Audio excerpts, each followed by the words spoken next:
చదువుతో పాటు skills, placements తో పాటు సక్సెస్ సందీప్ యూనివర్సిటీ మాత్రమే అందిస్తుంది. ఏం సార్ మీ ఇద్దరి మధ్య అంత థిక్ రిలేషన్, అంటే అది ఫ్యామిలీ బాండింగ్ లాగా అయిపోయింది. ఎలా సెట్ అయింది అంత స్నేహం ఇద్దరి మధ్య? ఇప్పుడు మీరు అడిగిన క్వశ్చన్కి స్క్రీన్ ప్లే ఆఫ్ లైఫ్ అంతే. What is meant to be అది జరగాలని రాసి పెట్టుంది. చెన్నైలో మేము హార్డ్లీ 4-5 years కలిసి ఉన్నాం. దాంతో హైదరాబాద్కి వచ్చాడు. నేను కాల్ చేయలేదు, నాకు నంబర్ లేదు. హైదరాబాద్కి వచ్చాక చరణ్ని కలిసాక తేజ్ నెంబర్ తీసుకున్నా. ఓకే, ఫోన్ చేశా, కలిసాము. అప్పుడు మేము క్రికెట్ ఆడేవాళ్ళం. సో మనోడు రాజూస్ క్రికెట్ క్లబ్లో ఆడేవాడు. ఒకరోజు ఎవరో చెప్పారు క్రికెట్ 6లు బాధేస్తున్నాడు అక్కడ, సూపర్ మీ ఫ్రెండ్ అంటే, అప్పుడు నేను వెళ్ళా, కలిసాం. మళ్ళీ ఒకసారి కలిసాం. దాని తర్వాత కొన్ని 1-2 years కలవలేదు. ఓకే, దాని తర్వాత సబ్వేలో కలిసా. తర్వాత అప్పటికి ఇంకా మనోడు యాక్టింగ్ ఏం లేవు. నేను ఎడిటింగ్లో ఉన్నప్పుడు అప్పుడు సబ్వేలో కలిసా ఇంకో ఫ్రెండ్తో. మళ్ళీ అప్పుడు స్టార్ట్ అయింది పరిచయం. మళ్ళీ అప్పుడు మీట్ అవ్వడం స్టార్ట్ అయింది. ఓకే, దాంతో రెగ్యులర్ కలవడం స్టార్ట్ అయ్యాడు మళ్ళీ. బట్ ఇదేంటంటే ఫ్రమ్ నేను I think I was in 4th or 5th.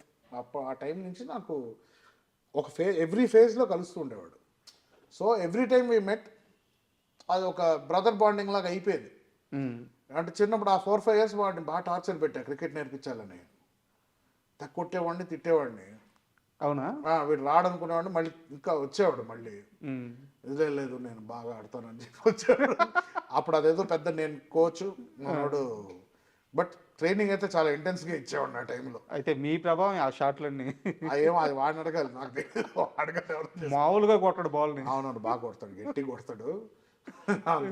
దాని తర్వాత ఇక్కడ రావడం, ఇక్కడ కలిసాక ఫస్ట్ 2 times జస్ట్ కలిసాం అంతే, మాట్లాడుకున్నాం, అయిపోయింది.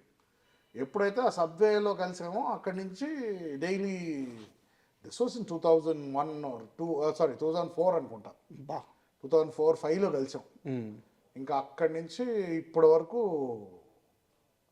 కంటిన్యూస్గా, ఇంకా గ్యాప్ లేదు. సో ఏంటంటే చిన్నప్పుడు అలా చూశాను కదా, సో ఆటోమేటిక్గా ఒక తమ్ముళ్ళలాగే ఉండేది. ఇది వాడు సక్సెస్ నా సక్సెస్ అని నేను వాడిని ట్రైన్ చేయాలి ఆయనకి ఎందుకో వచ్చింది. నాకు చరణ్తో ఎప్పుడు నాకు అలా లేదు. ఓకే, తేజ్ నాకన్నా కొంచెం చిన్నోడు కాబట్టి చిన్నప్పుడు తమ్ముళ్ళలాగే చూసేవాడిని నేను. సో ఇక్కడ కలిసాక అదే ఇది స్టార్ట్ అయింది. దాంతో వాడు కెరియర్ గురించి మాట్లాడినా, ఇలాంటి సినిమాలు చేద్దాం అనుకుంటున్నా, సో ఫస్ట్ డాక్టర్ అవుదాం అనుకుంటున్నాను అంటే, నేను పిచ్చా అన్నాను. నువ్వు అసలు చదువు వచ్చా నీకు? అసలు నువ్వు సినిమాలు కనీసం ఫ్లాప్ సినిమా తీస్తే ఆడియన్స్ ఇరిటేట్ అవుతారు, ఇక్కడ నువ్వు తప్పు చేస్తే జనాలు చచ్చిపోతారు, నీకు నీ రిస్క్ తెలుస్తుందా నీకు అని చెప్పారు. దాని తర్వాత he decided he wanted to act and everything. అయితే డాక్టర్ కావాల్సిన యాక్టర్ చేసింది మీరే? నేనేం చేయలేదబ్బా, అంతా వాళ్ళ డిసిషన్ ఉంటుంది, మనం ఎవ్వరు ఏం చేయరు. ట్రాక్ మార్చేసింది మీరే. వాడు నిజంగానే డాక్టర్ అవ్వాలనుకుంటే ఎంతమంది చెప్పినా డాక్టర్ అయ్యేవాడు. వాడు యాక్టర్ అవుదాం అనుకున్నాడని డాక్టర్ని చంపేసాడు వాళ్ళు. స్టెథోస్కోప్తో ఉరి తీసాడు డాక్టర్ని. So it's his decision ultimately. వాడు ఏదైనా అదే కదా whole policy, do what ever you want, but అంతే. బట్ ప్రాపర్గా చేయి అంతే. ఏదున్నా కూడా 100% దిగితే దాంట్లో దిగిపోవాలి అంతే. కానీ వెరీ గుడ్ సోల్ అండి. అంటే ఫస్ట్ టైం కలుస్తుంటే వాళ్ళు ఎంత చిన్నవాళ్ళైనా ఎంత పెద్దవాళ్ళైనా ఎంత ఆప్యాయంగా దగ్గరికి తీసుకుంటారు, ఎంత ఆప్యాయంగా మాట్లాడతారు. తేజ్ నాకు చిన్నప్పుడు చాలా అండర్ కాన్ఫిడెంట్గా ఉండేవాడు, షై ఎక్కువ, చాలా కొంచెం భయం, షైనెస్ ఎక్కువ. అండ్ చిన్నప్పుడు ఏంటంటే ఆ ట్రైట్స్ ఉండిపోతాయి మనలో. అది యాజ్ వి గ్రో కాన్ఫిడెన్స్ రావచ్చు కానీ, బట్ ఇది ఇప్పుడు is very more confident person, especially after the incident, him coming back and giving hits. Change చేసింది ఆయన 100% చేంజ్ చేస్తుంది ఎనీ మనిషి అండి. ఒకసారి లైఫ్ అండ్ డెత్ మధ్యలో ఉండి వచ్చామంటే మనిషి 100% మారుతారండి. Everything what you look at, అంటే ప్రతి ఒక ఆస్పెక్ట్ విల్ సీమ్ డిఫరెంట్. ఏ టైం అయినా నేను పోవచ్చు కదా, why am I taking this seriously? చూసుంటారు కదా, ఎక్స్ట్రీమ్ చూసేస్తారు కదా. ఇంకా 100% మారుస్తుంది మనిషిని. చెప్పాడా ఎప్పుడైనా? చెప్పాడా మామ అయిపోతాను అనుకున్నాను, ఏం అర్థం కాదు? అవంతా అంత డీప్గా ఏం మాట్లాడడం అండి. ఎందుకంటే మనం కలిసినప్పుడు అది పెట్టకూడదు, అది ఆ ట్రిగర్ పెట్టకూడదు. ఆ ట్రిగర్ అది ఎప్పుడు ఉంటుందో ట్రిగర్. సో అది మైండ్ ఆటోమేటిక్గా స్ట్రెంగ్త్ అయిపోయి స్ట్రాంగ్ అయిపోయి దాన్ని ఫేడ్ అయిపోద్ది. ఇంకా ఒక పాయింట్ తర్వాత అబ్బా అప్పుడు ఎప్పుడో ఒకటి అయిందని గుర్తుకుంటుంది మనకి అంతే. సో దాన్ని మనం గుచ్చి మాట్లాడడం. టాక్ ఎనీథింగ్ ఎల్స్ అంటే అన్లెస్ అది నేను బాదర్ చేస్తుందంటే దాని గురించి మాట్లాడతాను. మరి ఇంత క్లోజ్ ఫ్రెండ్స్ ఇద్దరు పెళ్లి గురించి ఆలోచించట్లేదండి? ఎవ్రీడే ఆలోచిస్తాం, ఆ? ఎవరు దొరకట్లేదు. నిజంగా ఆలోచిస్తున్నారా? ఆలోచిస్తామండి, ఎందుకంటే మా ఇంట్లోనే చాలా సక్సెస్ఫుల్ రిలేషన్షిప్స్ ఉన్నాయి. అంటే నాన్నమ్మ గారి, కృష్ణ గారిది ఇటు చూస్తాం, ఇంట్లో ఆంటీస్ వాళ్ళు. Ultimately what ever any life ఒక రిలేషన్షిప్లోనే ఎండ్ అవుద్ది. అండ్ ఎగ్జాంపుల్స్ ఉన్నాయి. So I always believed in a good family. What ever you do out side, మనం బయట ఏం చేస్తామో దట్ ఈస్ కంప్లీట్లీ డిఫరెంట్. అది వదిలేసి ఇంటికి వచ్చాక, అప్పుడు ఆ చెన్నైలో ఒక అట్మాస్ఫియర్ ఉండేది, ఇంటికి వస్తే అది ఒక safe space, nothing can enter. అది ఇప్పటికే ఐ క్రేవ్ ఫర్ ఇట్. ఇప్పుడు చాలామంది లేరు లైఫ్లో, బట్ ఆ atmosphere it is, I feel it is నా responsibility to create that for the future generation. అంటే ఒక మ్యారీడ్ లైఫ్ గురించి మీకు మంచి అవగాహన ఉంది, అర్థమవుతుంది మీ మాటల్లో. బట్ ఎందుకు అటువైపుగా అంటే రీజన్, అంటే పర్టికులర్ రీజన్ అండి? నచ్చిన అమ్మాయి దొరకట్లేదా? Right place at the right time అంటారు కదండి. టైం రాలేదా? ఆ టైమింగ్ కుదరలే లైఫ్లో ఎప్పుడు. ఎయిదర్ రాంగ్ అమ్మాయిలను కలవడము, ఆర్ వాళ్ళు రాంగ్ పర్సన్ నన్ను కలిసారేమో. ఇంట్లో తప్పు గిప్పు లేదు, కానీ కంపాటబిలిటీ కుదరకపోవడం వల్ల.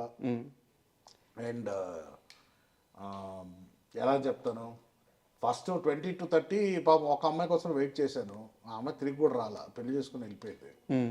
సో ఆ మోస్ట్ ప్రైమ్ ఇయర్స్ నేను ఇంకే అమ్మాయిని చూడలేదు. ఆ 30 years తర్వాత ఏంటన్నా ఇంత వీపీగండి అయిపోయానా అని అనుకున్నాను నేను. So after that mind set change అయింది. సో నా first relationship was after my 30s. So అప్పుడు నేను 17లో ఉన్నట్టు ఉన్నది, నాకు everything was new. Can't understand, navigation కుదరలా. సో కొన్ని వర్కౌట్ అవ్వాలి రిలేషన్షిప్స్. బట్ నాకు తెలిసినంత వరకు, నేను కనుక్కున్నంత వరకు నేను అడుగుతున్నాను, ఆరెంజ్ సినిమా ఉంది కదా, orange movie, orange Ram Charan గారు. అవునవును, మీ లైఫ్ అని చెప్తారు చాలా. యాక్చువల్లీ సరిగ్గా గుర్తులేదు ఆ సినిమా నాకు. అంటే ఏదున్నా మొహం మీద చెప్పేస్తారు, నిజం చెప్పేస్తారు, రిలేషన్షిప్స్ క్యారీ అవ్వవు, బ్రేక్ అయిపోతుంటాయి అని చెప్పేసి. యా, అల్టిమేట్లీ నేను అదే కదా, రిలేషన్షిప్ నువ్వు మ్యారేజ్ చేసుకున్నా కూడా నా రిలేషన్షిప్ బాగుందని ఎప్పుడు అంటానంటే, డెత్ బెడ్ మీద ఉన్నప్పుడు అంట. అప్పటికి ఇంకా వైఫ్ నాతో ఉందంటే very good relationship, my soulmate. లేకపోతే 50-60 కూడా డివోర్స్ అయిపోయి ఉన్నారు. So I will only trust at the end of the world.